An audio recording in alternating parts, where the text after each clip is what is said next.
మీరందరూ కూడా 12 ఆవిర్భావ దినోత్సవాలు జనసేనకు సంబంధించి అటెండ్ అయి ఉంటారు. కానీ నాకు ఇది మొదటిది. అసలు బాలినేని శ్రీనివాసరెడ్డి అనేవాడు వైసీపీ విడిపోయి బయటకు వస్తాడా అనుకొని చాలా మంది మాట్లాడినటువంటి పరిస్థితులు ఉన్నాయి.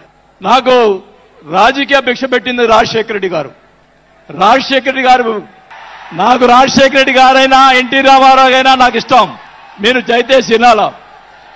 నేను నిజాలు చెప్తాను, పిఠాపురం సాక్షిగా అన్ని నిజాలే చెప్తాను. వినాలా, నాకు జరిగిన విషయాలు కూడా చెప్తాను. ఆ తర్వాత ఆయన జగన్మోహన్ రెడ్డి గారు పార్టీ పెడితే రాజకీయ భిక్ష పెట్టాడు కాబట్టి నేను మంత్రి పదవి వదులుకొని ఆయన వెంట నడిచాను. నేను 4 సంవత్సరాలు మనోహర్ గారికి తెలుసు, 4 సంవత్సరాలు మంత్రి ఉంది నాకు. అయినా కానీ నాకు రాజకీయ భిక్ష పెట్టాడు కాబట్టి మానవత్వం అనేది ఉంది కాబట్టి నేను ఆ రోజు ఆయనకి తలిచాను. కానీ ఏం జరిగింది, నాకు మంత్రి వదిలిపెడితే మంత్రి ఇచ్చి మంత్రి తీసేశాడు. అవన్నీ నేను కూడా బాధపడిన. నేను మంత్రి అనేది ఐ డోంట్ కేర్. ఆ రోజు 4 సంవత్సరాలకే వదిలిపెట్టాను. నేను ఒకటే చెప్తా ఉన్నా, మన వంశీ గారిని, పోసాని మురళి గారు వాళ్ళని అరెస్ట్ చేస్తే ఈయన పోయి జగన్మోహన్ రెడ్డి గారు పోయి వాళ్ళని పరామర్శిస్తాడు. నేను ఒకటే చెప్తా ఉన్నా, రఘురామకృష్ణరాజు గారిని నిన్ను ఏదో మాట్లాడితే ఆయన లోపల పెట్టించి కుదగొట్టించి కాలు చేతులు ఎర్రగొట్టించి లోపల పెట్టించావే. 17 సంవత్సరాలు ముఖ్యమంత్రిగా చేసినటువంటి చంద్రబాబు నాయుడు గారి కుటుంబాన్ని భార్య గురించి మాట్లాడితే వాళ్ళకి బాధ కలగదా అని అడుగుతా ఉన్నా. ఆ రోజే నేను ఖండించాను, నేను అసెంబ్లీలో ఆ రోజే. అలాగే మన నాయకుడు పవన్ కళ్యాణ్ గారు, ఆయన గురించి మాట్లాడావు పోసాని మురళీకృష్ణ గారు. ఆయన కళ్ళైన చేస్తుంటే లక్షలాది మంది జనసైనికులు నీకు తుప్పుగా రాలగొట్టేవాళ్ళు. ఆయన మౌనం వహించారు. నేనైతే చెప్తా ఉన్నా, కుటుంబాన్ని అలా మాట్లాడారు కాబట్టి వాళ్ళని 9 నెలలు, ఇంకా 9 నెలల తర్వాత అరెస్ట్ చేశారు. నేనైతే గవర్నమెంట్ ఇచ్చిన మరుసటి రోజే లాఠీతో రాలగొట్టించి లోపల వేయించామని కూడా ఈ సభకు అర్థం చేసుకుంటా ఉన్నా. చేసినటువంటి దుర్మార్గాలు ఎక్కడ పోవు, దుర్మార్గాలు ఎక్కడ పోవు. ఒకటే చెప్తా ఉన్నా, 5 సార్లు ఎమ్మెల్యే, 2 సార్లు మంత్రి అయినా కూడా నేను ప్రతిపక్షంలో ఉన్నప్పుడు కూడా మన నాయకుడు పవన్ కళ్యాణ్ గారు వైసీపీని ఒకరోజు అందరినీ తిడుతూ ఒక బాలినేని శ్రీనివాసరెడ్డి గారు లాంటి మంచి వాళ్ళు ఉన్నారని చెప్పి ఆ రోజు చెప్పిన రోజే నేను జనసేనలో చేరి ఉండాలి అని కూడా తెలియజేసుకుంటా ఉన్నా. ఆ రోజు చేరకపోవడం నా దౌర్భాగ్యం. నేను మీ పిఠాపురం సాక్షిగా నిజాలే చెప్తా ఉన్నా. గవర్నమెంట్ వచ్చిన తర్వాత చిన్న చిన్న కార్యకర్తల మీద కేసులు పెట్టి లోపలేశారు. వాళ్ళని కాదండి లోపలేయాల్సింది, కోట్లు సంపాదించున్నారు. వాళ్ళని ఇంకా లోపలేలా, అదే నా బాధ. స్కాములు చేస్తున్నారు, కార్యకర్తలు పట్టించుకోలేదు, కోట్లు సంపాదించి ఈరోజు రకరకాలుగా మాట్లాడుతూ ఉన్నారు. పవన్ కళ్యాణ్ గారి గురించి మొన్న మాట్లాడాడు జగన్మోహన్ రెడ్డి గారు. ఏదో కౌన్సిలర్ అన్నాడు, ఇది అన్నాడు.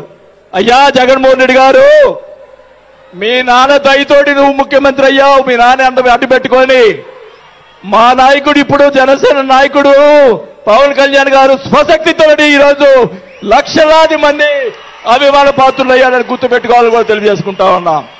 మీ నాయనతోటి వెనక ఒకసారి ముఖ్యమంత్రి అయ్యావు, ఇంకా చూద్దాం. నేను ఒకటి కూడా చెప్తా ఉన్నా, నేను పవన్ కళ్యాణ్ గారిని కలిసినప్పుడు రాశారు చాలా మంది, కొన్ని పత్రికల్లో మీడియా వాళ్ళు రాశారు. ఏం రాశారు? బాలినేని గారు చాణక్యుడు, కూటమిని విడగొడతాడని చెప్పి కొన్ని పత్రికలు రాసినాయి. నేను అనుకున్నాను, నా వల్ల పవన్ కళ్యాణ్ గారికి ఏ ఇది రాకూడదు. నా ధ్యేయం, నా కోరికల్లా ఆయన పైకి ఎదగాలని తప్ప వేరే ఉద్దేశం లేదు. నేను ఆయన కలిసినప్పుడు ఒకటే అడిగా. అందరూ అనుకున్నారు ఎమ్మెల్సీ ఇచ్చి మినిస్టర్ ఇస్తారని చెప్పి కొన్ని ఇతర పత్రికలు రాశారు. నేను ఆయన ఏమీ అడగలేదు, ఒకటే అడిగా, సార్ మీతో నాకు సినిమాలు తీయాలని సార్ అని అన్నా. నా కోరిక అదే సార్. నేను 5 సార్లు ఎమ్మెల్యే, 2 సార్లు మంత్రి అయ్యా సార్. నాకు ఇట్లాంటి బూతులు తిట్టే రాజకీయాలు మాకు వద్దు సార్. మీతోటి ప్రయాణం చేస్తా. జనసేనని నా సాయశక్తులా నేను చేయగలని మా జిల్లాలో 6 నెలల తర్వాత కార్పొరేట్లను చేర్పించాం. మీరు ఛాన్స్ ఇవ్వండి. మా జిల్లాలో జిల్లా పరిషత్ అన్నీ కూడా జనసేన చేస్తానని కూడా బాగా తెలియజేసుకుంటా ఉన్నా. మాకు ఇవ్వండి ఛాన్స్. నన్ను ఆపద్దు. నాకు జరిగిన అన్యాయం మళ్ళా ఒకరోజు మీటింగ్లో చెప్తా. ఒకరోజు చెప్తే సరిపోదు, ఎందుకంటే టైం లేదు కాబట్టి. నాకు అన్యాయం జరిగిందని చెప్తా. జగన్మోహన్ రెడ్డి గారు చేసినటువంటి అన్యాయాలని చెప్తా. నాకు జరిగినటువంటి అన్యాయాలు నేను ఒకటే చెప్తా ఉన్నాను సార్. మీకు కూడా దయచేసి జనసేన కార్యకర్తని చూస్తున్నాను. అన్ని నియోజకవర్గాల్లో ఎమ్మెల్యేలని చాలా మంది గెలిపించారు. కార్యకర్తల్ని జనసేన వాళ్ళు పట్టించుకోవటం లేదు. దయచేసి చంద్రబాబు నాయుడు గారు, పవన్ కళ్యాణ్ గారు ఇద్దరు కూర్చొని ఒక ప్రెస్ మీట్ పెట్టి ఎమ్మెల్యేలందరికీ ఫిరాయించండి. జనసేన కార్యకర్తలు కూడా మీరు వాళ్ళకి రావాల్సినటువంటి రేషియో ప్రకారంగా వాళ్ళు కష్టపడి పనిచేశారు. ఇప్పుడు తెలియదు ఆ బాధ. రేపు ఎలక్షన్ తెలుస్తుంది. వాళ్ళు వాళ్ళు అడుగుతారు రేపు. దానికి సమాధానం చెప్పాల్సిన బాధ్యత ఆ ఎమ్మెల్యేలకు ఉంటుంది. కాబట్టి ఇద్దరు కూడా ఇప్పుడే వెంటనే అది చేస్తే మీకోసం ప్రాణాలు ఇచ్చేవాళ్ళు ఉన్నారు ఇక్కడ. అలాంటి వాళ్ళని మనం కాపాడుకోవాలి. కాబట్టి మీరు అంటే నేను ఇలా మాట్లాడుతున్నానని అనుకోకుండా మన నాయకుడు బాగుండాలని కోరుకోవాలి. అలాగే మీరు కూడా జన సైనికులు కూడా మీరు కూడా మీ పక్కన వాళ్ళని మంచిగా చూడండి. మన పార్టీ పైకి తీసుకొచ్చేదానికి మన నాయకుడు ఇంకా ఎదిగేదాని కోసం ఇంకా కూడగొట్టుకోవాల్సిన బాధ్యత కూడా మీ మీద ఉందని కూడా ఈ సభాముఖంగా తెలియజేసుకుంటా ఉన్నాం. మన నాయకుడు మనల్ని కాపాడుతాడు. మన నాయకుడిని ఎదిగించేదాని కోసం మీరందరూ కూడా కష్టపడాలని చెప్పి కూడా కోరుకుంటూ, నా ప్రాణం ఉన్నంత వరకు నేను పవన్ కళ్యాణ్ తోటి గారితోటే ఉంటాను. నాకు పదవి వచ్చినా రాకపోయినా పర్వాలేదు, నేను పవన్ కళ్యాణ్ తోటే ఉంటాను. నేను రాజకీయంలో నాకు జరిగిన అన్యాయాలు 1 కాదు 2 కాదు. మా నాన్న ఇచ్చిన ఈరోజు ఛాలెంజ్ చేస్తున్నా. పిఠాపురంలో అమ్మవారి సాక్షిగా మా నాన్న ఇచ్చిన ఆస్తిలోనే నేను సగం భాగం పైన నేను అమ్ముకున్నాను ఈ రోజు అని కూడా ఈ సభాముఖంగా తెలియజేసుకుంటా ఉన్నాం. అయినా కానీ నేను లెక్క చేయను. నాకున్నటువంటి ఇది కూడా నాకున్నటువంటి మా వియ్యంకుడికి నాకున్నటువంటి ఆస్తులు కూడా జగన్మోహన్ రెడ్డి గారు కాజేశాడని కూడా ఈ సభాముఖంగా తెలియజేసుకుంటా ఉన్నా. కాబట్టి అది త్వరగా మీరు చెప్తాను. అవన్నీ కూడా తెలియజేసుకుంటూ ఈరోజు మీరు నన్ను దయచేసి ఇప్పుడు ఈ మాట్లాడిన దానికి ఇంకా రేపు ఒకటే కౌంటర్లు వస్తాయి నాకు తెలుసు. ఛాలెంజ్ చేస్తున్నా. నేను ఇది కూడా ఛాలెంజ్ చేస్తున్నా. చంద్రబాబు నాయుడు గారు కూడా అడుగుతా ఉన్నా. మొత్తం మొన్న జరిగినటువంటి ఎమ్మెల్యేలు అందరి మీద ఎంక్వైరీ, నా మీద కూడా సహా ఎంక్వైరీ చేయండి.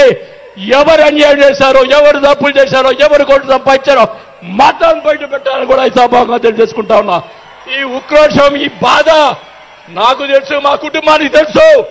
మా కుటుంబం ఎంత ఇబ్బంది పడిందో నాకు తెలుసు.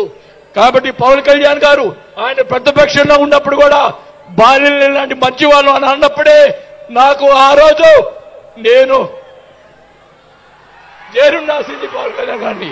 కానీ ఈరోజు అది నాకు ఆ రోజు రాత బాగాలేదు కాబట్టి ఈరోజు ఇలా ఉన్నాను. నాకు పోయినా పర్వాలేదు కానీ నేను ఆయన సేవ చేసుకున్నాను. కానీ నా కోరిక, నాకు రాజకీయ పదవి వచ్చినా కాకపోయినా నాకు ఒక కోరిక ఏంటంటే పవన్ కళ్యాణ్ గారు నాకు మాట ఇచ్చాడు సినిమా తీస్తానని. ఆ సినిమా తీస్తే చాలని చెప్పి కూడా శ్రీబాబుగా తెలియజేసుకుంటూ సెలవు తీసుకుంటున్నా. జై జనసేన. ఈ వీడియో కనుక మీకు నచ్చినట్టయితే లైక్ చేయండి, షేర్ చేయండి, సబ్స్క్రైబ్ చేయండి. అలాగే పక్కనే ఉన్న బెల్ ఐకాన్ని క్లిక్ చేయండి.